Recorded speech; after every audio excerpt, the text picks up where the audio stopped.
Так, господа, начинаем наш ежедневный обзор по индексу S&P 500. Значит, смотрите, что произошло. Ситуация была следующая. Выступил в пятницу в итоге Пауэлл. Собственно говоря, долго его ждали. Было выступление в Джексон-Холле. И Пауэлл вышел достаточно с агрессивной политикой. Заявил о том, что все-таки продолжаться будет повышение ставок. И очень его волнует проблема, связанная непосредственно с рынком труда. То есть рынок труда продолжает укрепляться, соответственно, это говорит о том, что рецессии нету, и это, естественно, приводит к росту инфляции, что, собственно говоря, и боится Пауэлл. Поэтому на этой неделе у нас самое главное будет событие в пятницу.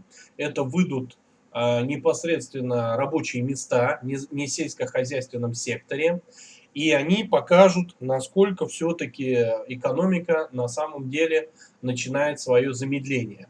Именно это и определит дальнейшую динамику по американскому рынку, по S&P 500. Значит, смотрите, после того, как выступил Пауэлл, была попытка выйти на 4200, не удалась. И после этого мы свалились на 4.25. В итоге мы идем, естественно, на 4000. Цели у нас есть здесь. На 4000 это туда, куда можем опуститься. Если данные выйдут по рынку труда еще более растущими, мы уйдем на 3900. Вот сюда. И дальше есть вероятность уйти на 3880. Эти риски никак нельзя исключать. Дальше смотрите. Если мы посмотрим непосредственно на волновой анализ, то картина выглядит следующим образом.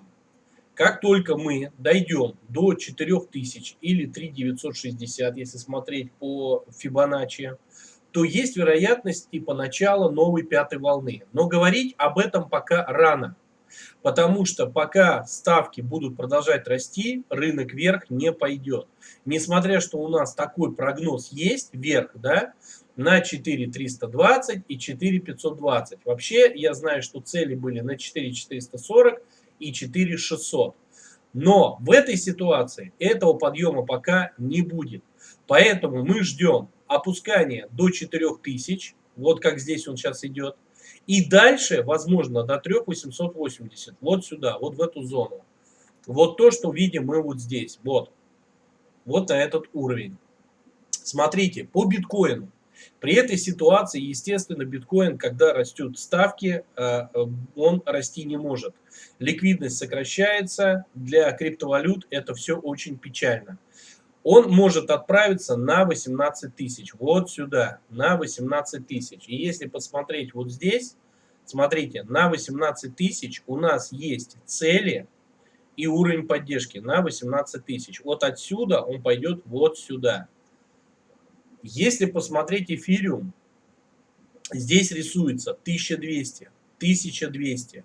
Вот отсюда придет на 1200. Если посмотреть сюда, вот они цели 1280 и 1200. И вот он есть основной уровень поддержки. Вот сюда придет эфириум. И в данный момент динамика только вниз.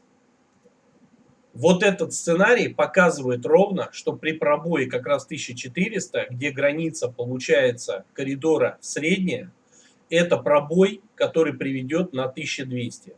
И это то, куда мы, собственно, ждем по эфириуму. 1200. На этом, господа, все. Ждем, естественно, пятницы, когда выйдут данные по рынку труда, и они дальше и определят, куда пойдет рынок. Наши обзоры будут каждый день, поэтому не пропускайтесь и подписывайтесь на наш канал.